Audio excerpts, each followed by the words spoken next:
E aí, pessoal, tudo bem? Esse vídeo de hoje eu trago dicas para a gente conferir se é verdade este bilhete, né? É um esforço para a gente evitar fake news, tá? Divulgação de fake news. Trago dicas da IFLA, que é a Federação Internacional de Instituições Bibliotecárias, tá? Que é uma fonte que eu acho bem fidedigna, bem legal para a gente refletir sobre esse tema. Então, a primeira dica da IFLA é: considere a fonte, né?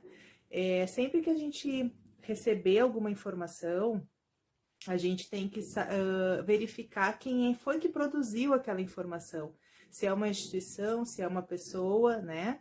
Sendo instituição, a gente tem que verificar qual é a missão dela, qual é o histórico dessa instituição na publicação de informação, né? A gente tem que verificar se ela se esforça numa isenção, né? Assim, mais baseada em dados do que em opinião, né? Olhar para as coisas, ela está sempre com a lente dos nossos valores, dos conhecimentos que a gente tem, e com quem produz informação não é diferente, né? Mas a gente tem que fazer esse esforço, então, de avaliar.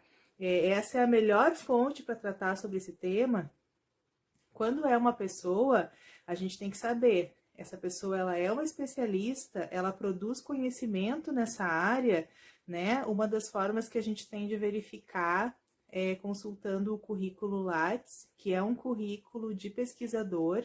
Então a gente pode entrar lá e conferir se a pessoa estuda aquele tema ou não, né? Para poder falar sobre aquilo. A outra dica que a IFLA dá é leia mais, tá? Tem títulos ali que chamam muita atenção, notícias assim que a gente já acha que tem que passar para o outro, porque o outro precisa ler, sem mesmo a gente ter lido, né, a informação completa. Então, assim, não passe nada para ninguém sem ler o texto todo, para ver se aquilo ali tem coerência, né, se aquele título que chama é o tema e a forma que está sendo tratada a informação, né?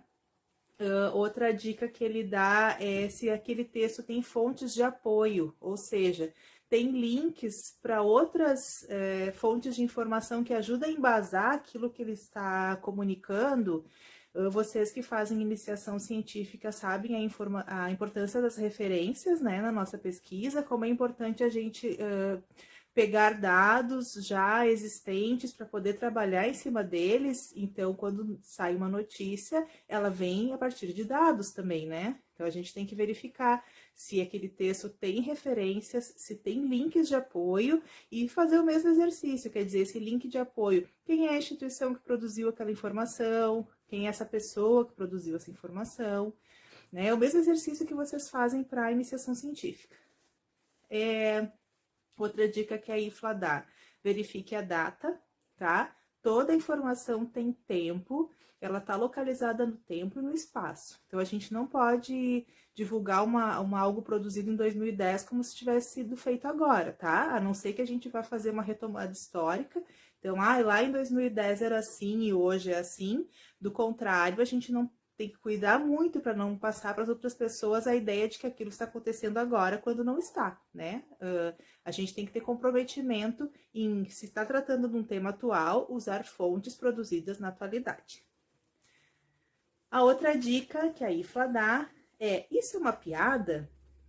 Então, tem instituições e tem pessoas que são humoristas, tá? Eles pegam um dado da realidade e brincam com aquilo. Então, a gente não pode ler de forma literal, né? É o caso, por exemplo, do jornal de humor O Sensacionalista, e de comediantes, enfim, a gente não pode repassar sem ter o cuidado se... Bom, eu sei que é humor, mas eu não sei se a pessoa que está lendo, para quem eu repassei, vai entender que aquilo é humor, né? Então a gente tem que ter esse comprometimento também de identificar quando é piada e se certificar de que eu estou enviando para alguém que sabe também que aquilo é piada, né? É o caso dos memes, por exemplo. A gente tem que ter esse comprometimento, né, com a informação. Bem, a fonte que está trazendo uma informação, ela é preconceituosa, eu sou preconceituoso, existe uma lente aí para ler o dado, que o preconceito ele está ali vivo, então a gente tem que fazer esse exercício de refutar o preconceito, tá? A gente não pode repassar preconceito.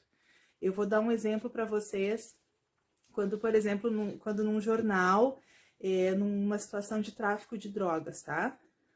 Quando é um menino de periferia que é pego com ilícitos, enfim, a notícia já tende a julgá-lo como o criminoso foi pego com tantos quilos de não sei o quê, né? Quando é um menino de classe alta, o jornal tende a dizer, um estudante de medicina foi pego com não sei quantos quilos, não sei o quê. Então, assim, já é tendencioso, existe já um preconceito, porque se é de periferia já é criminoso, tá julgado, e o outro não, o outro teve um pequeno desvio.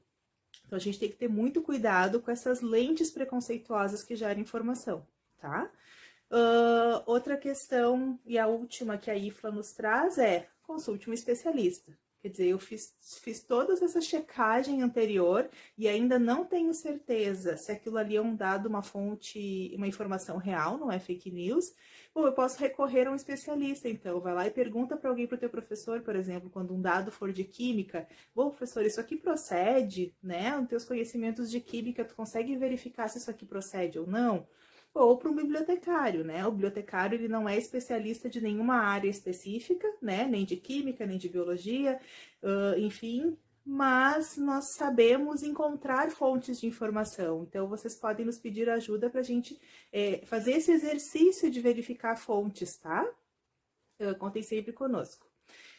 Eu fui numa palestra que se chama Desordem Informacional, que quem proferiu foi a Thaís Seibit, que é uma doutora em comunicação, ela é jornalista, e a Thaís nos trouxe uma coisa que é bem delicada, assim, eu fiquei muito impressionada, porque às vezes mesmo com todo esse exercício que a gente fez anteriormente, é difícil desmascarar fake news.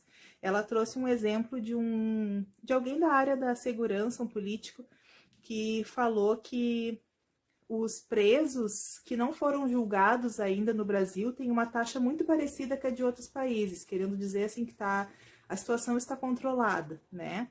Mas ele fez uma comparação em termos percentuais com países de primeiro mundo. Então, tu não pode o dado está correto, tá? A percentagem usada de presos estava correta. Mas quando tu compara com dados não comparáveis, que é a situação da quantidade de apenados que tem no Brasil por um país de primeiro mundo, se está gerando uma desinformação. Então, assim, é um exercício bem puxado, assim, sabe? Tentar desmascarar fake news.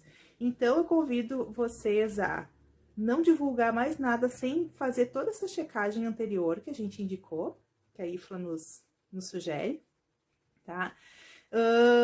E assim, colocamos-nos à disposição para ajudar vocês em qualquer informação, né? Se quiser ajudar a encontrar fontes para a gente comparar os dados, fico à disposição. Tenham bastante responsabilidade, tá? Não use as redes sociais de vocês para reproduzir fake news. E contem conosco, tá bom? Até o próximo vídeo e beijinhos!